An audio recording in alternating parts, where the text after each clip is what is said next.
মহানবী হজরত মোহাম্মদ বলেছিলেন, কেয়ামত ততক্ষণ পর্যন্ত সংগঠিত হবে না যতক্ষণ আরব ভূখণ্ড আবারও তিন ভূমিতে পরিণত না হয়। সে সাথে এখানে নদী প্রবাহিত হবে। অর্থাৎ পৃথিবী ধ্বংসের আগে আরবের মরুভূমিগুলো সবুজে ছেয়ে যাবে এবং সেখানে নদীর সৃষ্টি হবে। মহানবীর সে কথা যেন হুবহু মিলে যাচ্ছে। এখন প্রায় শোনা যায়, সবুজে ছেয়ে গেছে আরবের মরুভূমির বিস্তীর্ণ এলাকা। মহানবী এর কথা যে মিলে যাচ্ছে তার প্রমাণ দিলেন জলবায়ু বিশেষজ্ঞ ড. আবদুল্লাহ আল মিসনাদ।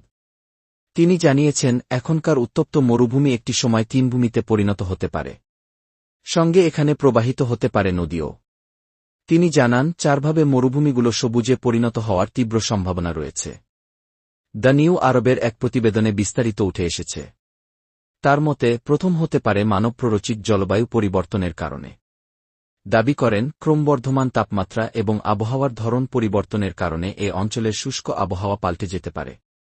এতে করে আরব সাগর এবং ভারত মহাসাগর থেকে আর্দ্র বাতাস এই অঞ্চলে ঢুকবে। ফলে এর প্রভাবে সেখানে প্রচুর বৃষ্টিপাত হবে। এতে ৭,০০০ বছর আগে আরব উপদ্বীপ যেমন সবুজ ছিল এটি আবার তেমন হয়ে যাবে। দ্বিতীয় সম্ভাব্য কারণ হিসেবে তিনি দাবি করেন, সৌদি আরবে ভয়াবহ অগ্ন্যুৎপাত শুরু হতে পারে, যা সেখানকার আবহাওয়াকে আমূল পরিবর্তন করে দিতে পারে। তিনি জানান, সৌদির পূর্বাঞ্চলে ২,০০০ আগ্নেয়গিরি থাকতে পারে।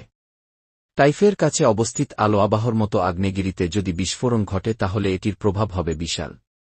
বিস্ফোরণের কারণে সূর্যের আলো ঢাকা পড়তে পারে। এতে বৈশ্বিক তাপমাত্রা কমে যাবে, যেটির প্রভাব পড়বে এই অঞ্চলে।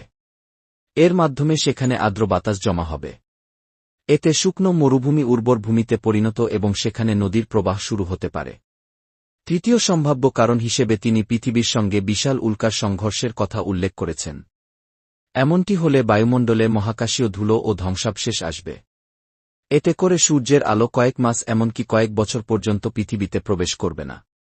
এতে আরব উপদ্বীপ একটি ঠান্ডা অঞ্চলে পরিণত হবে, যেখানে কোনো মানুষ বসবাস করতে পারবে না।